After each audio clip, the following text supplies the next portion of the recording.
مولانا ایک وہ آپ کی 8 تاریخ کا کوئی بیان چل رہا ہے سوشل میڈیا پہ. اچھا جی جی جی جی جی جی اس کو چند لوگ اس کو خود کی چینل پہ بھی ڈال رہے ہیں.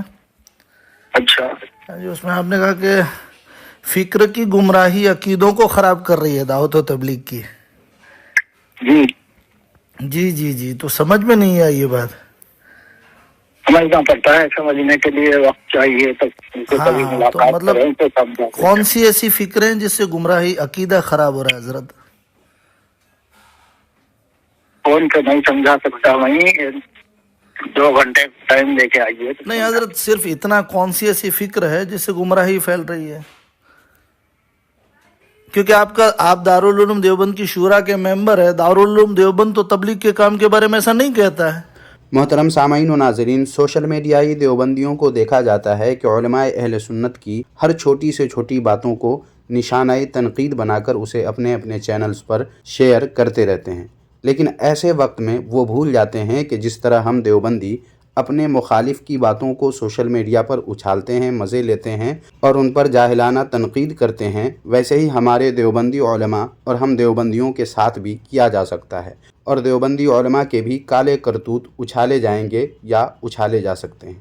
مگر چونکہ سامعین و ناظرین ہمارے سنی احباب جو یوٹیوب پر دیوبندیت و وہابیت کے خلاف مصروف عمل ہیں اور علماء دیابنا وہابیہ کی خرافات و کفریات سے لوگوں کو باخبر کرتے رہتے ہیں اپنی ویڈیوز کے ذریعے، وہ اپنی شرافت کی بنا پر ان دیوبندیوں وہابیوں کے کئی سارے کالے کرتوتوں کو دیکھ کر جان کر بھی اسے شیئر نہیں کرتے، صرف اس لیے کہ بتقاضۂ بشریت کسی سے بھی اس قسم کی غلطیاں یا ان کے خلاف غلط افواہیں پھیلائی جا سکتی ہیں. اس لیے دیوبندیوں اور ان کے مولویوں کی ڈھیروں خرافات اور غیر اخلاقی سرگرمیوں اور اس قسم کی باتوں کو ہمارے سنی احباب اپنے اپنے یوٹیوب چینل پر شیئر نہیں کرتے.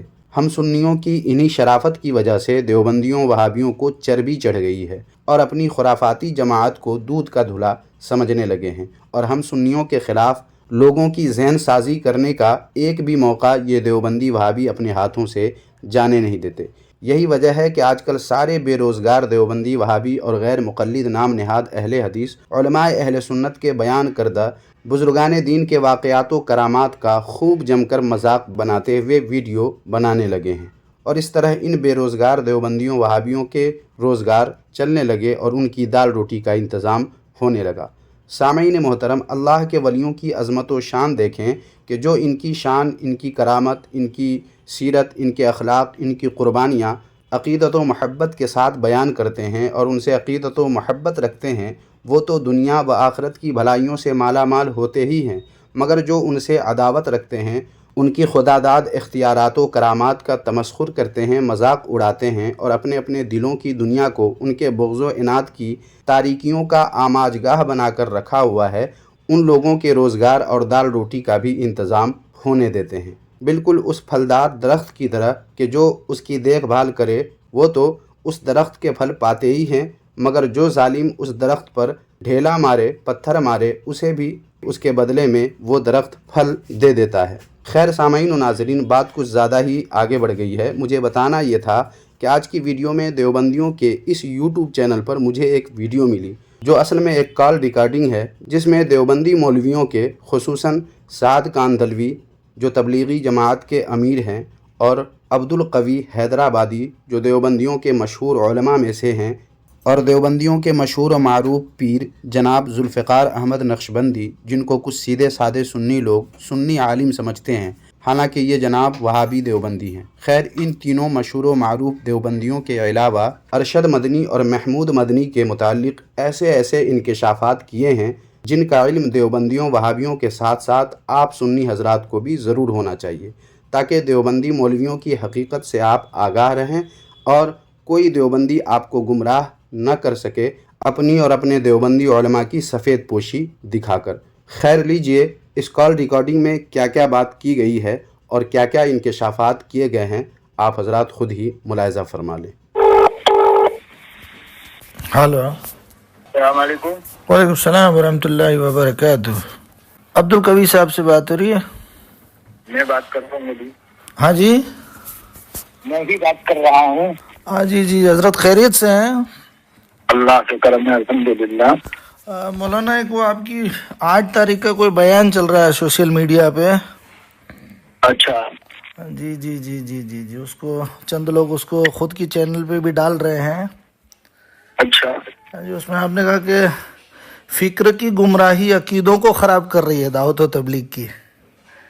جی جی جی جی تو سمجھ میں نہیں آئی یہ بات. سمجھنا پڑتا ہے, سمجھنے کے لیے وقت چاہیے, تو ان کو کبھی ہاں تو ملاقات مطلب کریں تو سمجھا. کون سی ایسی فکریں جس سے گمراہی عقیدہ خراب ہو رہا ہے حضرت؟ فون پہ نہیں سمجھا سکتا, وہیں 2 گھنٹے ٹائم لے کے آئیے. نہیں حضرت صرف اتنا کون سی ایسی فکر ہے جس سے گمراہی پھیل رہی ہے؟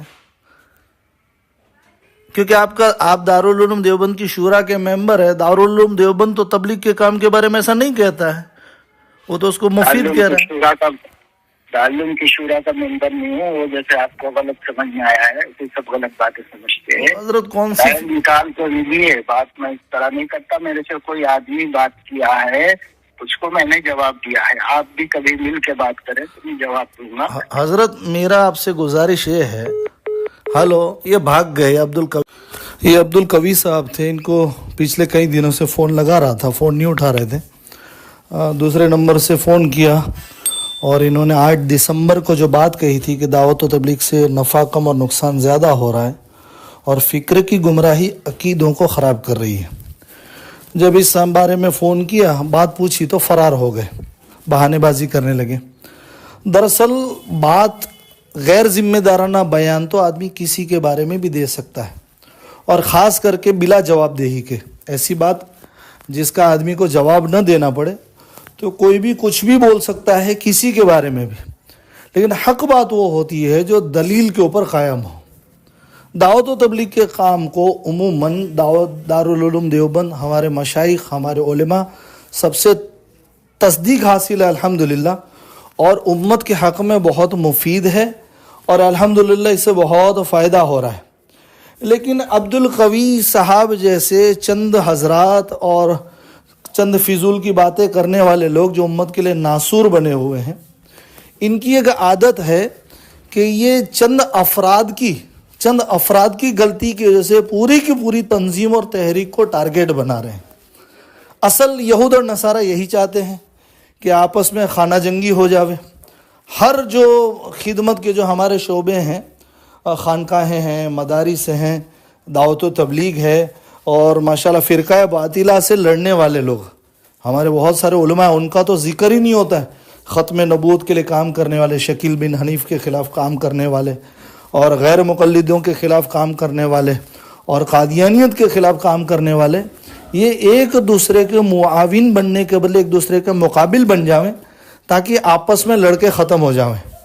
اور یہ جذبہ عموماً پیدا ہو رہا ہے ہر شعبے والے. دعوت و تبلیغ کے بھی ہمارے سعد کاندھلوی صاحب ہیں, ان کا کہنا ہے کہ اس کام کے علاوہ تو بس نجات ہی نہیں ہے اور یہی کام کرنا پڑے گا, اور یہی کام کرنے والے اگر کوئی یہ کام نہیں کر رہا اور چاہے سارے خیر کے کام کر رہا ہے تو بھی اس کا قبول نہیں ہے. یہ سعد صاحب کی سوچ ہے.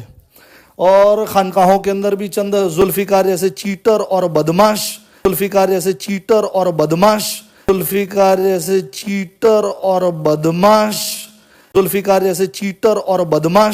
یہ آ چکے ہیں. رفائی کاموں کے اندر اپنا تسلط چاہنے والے محمود مدنی, ارشد مدنی جیسے لوگ آ چکے ہیں, اور مدارس کے اندر بھی بہت کچھ ایسا ہو رہا ہے. لیکن یہ عادت بہت غلط ہے کہ عموماً پوری چیز کو, جیسے کہ آپ کو مثال کے طور پہ دے دوں, مسلمانوں کی کسی غلطی کی وجہ سے پورے اسلام کو ٹارگیٹ کیا جائے. غلطی تو تب مانی جائے کہ مدارس میں کوئی ایسی حرکت ہو رہی ہو جس کو مدارس والے بھی اس کی تصدیق کرتے ہوں اور اس سے اتفاق رکھتے ہوں, تب تو پورے مدارس والے گنہگار ہیں. خانقاہی لائن کے اندر کوئی ایسی غلطی ہو رہی ہو جس کو خانقاہ والے خود تصدیق کرتے ہوں, اس کا ساتھ دیتے ہوں, تب تو پورے خانقاہ والے قصوروار ہیں.